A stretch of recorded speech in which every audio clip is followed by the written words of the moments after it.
Hi friends, AS മീഡിയയുടെ പുതിയ latest informative educational വീഡിയോയിലേക്ക് സ്വാഗതം ചെയ്യുകയാണ്.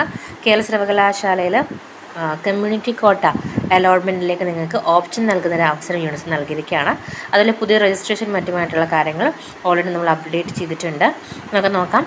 കേരള സർവകലാശാലയുടെ അഫിലിയേറ്റ് ചെയ്തിട്ടുള്ള ആർട്സ് ആൻഡ് സയൻസ് എയ്ഡഡ് കോളേജുകളിലെ ബിരുദ കോഴ്സുകളിലേക്കുള്ള കമ്മ്യൂണിറ്റി കോട്ട പ്രവേശനത്തിന് ആഗ്രഹിക്കുന്ന വിദ്യാർത്ഥികൾ അവരുടെ പ്രൊഫൈലിൽ ലഭ്യമാക്കിയിട്ടുള്ള കമ്മ്യൂണിറ്റി കോട്ട ലിങ്ക് വഴി 1/7/2024 മുതൽ 10/7/2024 വരെ ഓപ്ഷൻ നൽകാവുന്നതാണ്.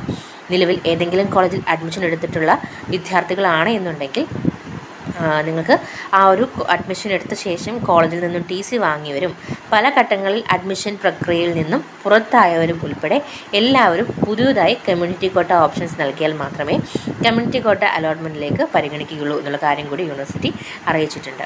ഓക്കെ, അപ്പം കമ്മ്യൂണിറ്റി കോട്ട അലോട്ട്മെൻറ്റിലായിട്ട് പുതിയതായിട്ട് രജിസ്ട്രേഷൻ ചെയ്യാനും സാധിക്കുന്നതാണ്. നിങ്ങൾക്ക് ഓപ്ഷനുകൾ നൽകാം, തിരുത്തലുകൾ വരുത്താം.